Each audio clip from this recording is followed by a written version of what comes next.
संग्राना में एक Catholic church है जहाँ कुछ नन रहती हैं। वे लोगों की सेवा में ही अपना पूरा दिन बिता देती हैं। एक रोज अलीमा पर गांव के कुछ लोग चोरी का इल्जाम लगाते हैं।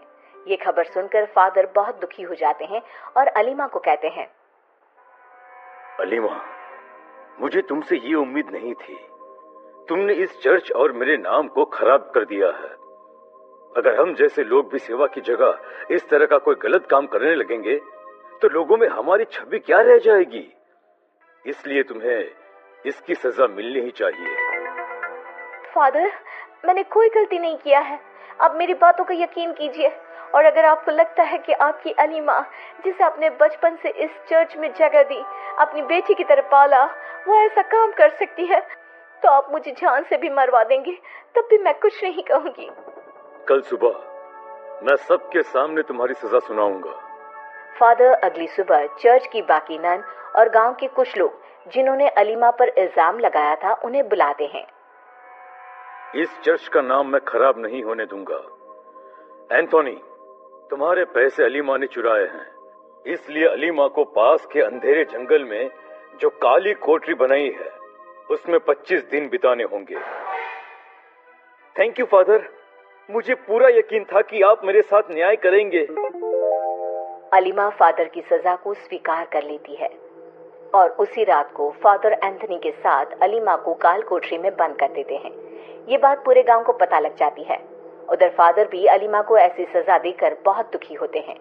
दिन यूं ही बीतने लगते हैं और अलीमा की सजा के 25 दिन पूरे होने के एक दिन पहले ही एंथोनी अंधेरी रात को उस कोठरी में जाकर अलीमा का गला दबा देता है और उसकी मौत हो जाती है। मर गई। मेरे रास्ते का कांटा हट गया और किसी को मुझ पर शक भी नहीं होगा। सबको लगेगा बंद अंधेरे कोठरी में घुट घुट कर मर गई होगी। एंथोनी वहां से चला जाता है। 2 दिन बाद अलीमा जब चर्च में वापस लौटती है तब फादर अलीमा को देखकर बहुत खुश होते हैं। ये बात जैसे ही एंथोनी को पता चलती है उसके पैरों तले जमीन खिसक जाती है। अरे, इसे तो मैंने अपने हाथों से ही मारा था। ये कैसे हो सकता है? ये जिंदा नहीं बच सकती। उधर चर्च की बाकी नन को बहुत अजीब लगता है। जब से ये अलीमा जंगल से आई है वो अजीब अजीब सा बर्ताव कर रही है। हाँ, मैं भी यही देख रही हूँ। उसकी आंखें खूनी नजर आती है, जैसे किसी के खून की प्यासी हो। वो किसी से बात भी नहीं करती। शायद उसे सदमा लग गया है, जिस तरह से उसे जंगल में अपने दिन बिताने पड़े थे। हाँ, वो जीसस के स्टैचू के पास भी नहीं जाती। लेकिन जो भी हुआ उसके साथ वो अच्छा नहीं हुआ। उधर एंथोनी की डर से हालत इतनी खराब हो जाती है कि वो फादर से मिलने आता है। माय सन, क्या है? कोई बात है क्या? अचानक तुम यहाँ? फादर, ये अलीमा जिंदा कैसे हो सकती है? आप खुद ही सोचिए, कोई उस काली कोठरी में जिंदा बच सकता है क्या? ये अलीमा के शक्ल में कोई और है। हमें इस कोठरी में एक बार जाकर देखना चाहिए। ऐसा नहीं हो सकता है। हाँ, लेकिन अगर तुम कह रहे हो तो चलो अभी दिखाते हैं। अलीमा सब कुछ सुन लेती है और उसकी आंखों में खून उतर आता है। फादर और एंथनी कोठरी में जाकर देखते हैं लेकिन उन्हें कुछ नहीं मिलता। ये देखो एंथनी, ये कोठरी तो बिल्कुल खाली है। चर्च में जो है वो हमारी अलीमा ही है। ठीक है फादर, मैं चलता हूँ। एंथोनी वहां से निकल जाता है और सोचने लगता है। अरे, ये नहीं हो सकता है। उसकी लाश कहाँ गई? तभी अलीमा वहां आ जाती है और कहती है, मेरी लाश ढूंढ रहे हो?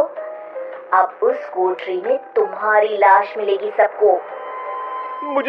मुझे माफ कर दो सिस्टर, मेरी लालच ने मुझसे ये सब करवाया है। अलीमा की शक्ल बदलने लगती है, गर्दन लंबी हो जाती है और आंखें बाहर की ओर आ जाती है। भूत, बचाओ मुझे। कोई यहाँ तेरा पुकार सुनने वाला नहीं है। तेरे साथ साथ वो सब लोग मरेंगे जिन्होंने इस गलत फैसले का समर्थन किया था। अलीमा एंथोनी को मार देती है और उसे काल कोठरी में बंद कर देती है। धीरे धीरे गांव के लोगों की मौत होने लगती है। चर्च में से कुछ नन भी गायब होने लगी। गांव के लोगों में हाहाकार मच गया।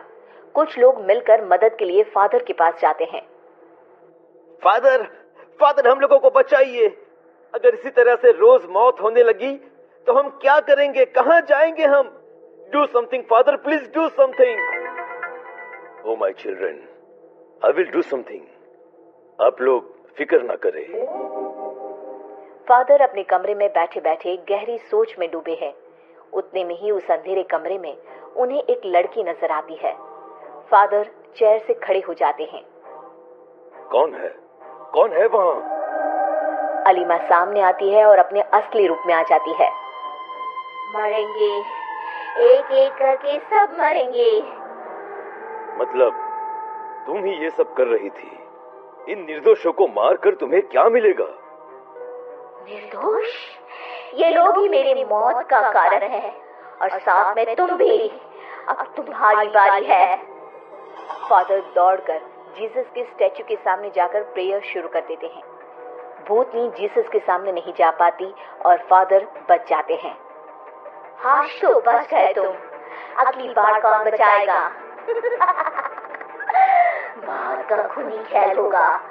ये चर्च मेरा है और यहाँ मेरे हिसाब से ही सब चलेगा। पूरी रात प्रेयर करते करते फादर जीसस के पास ही बेहोश हो जाते हैं।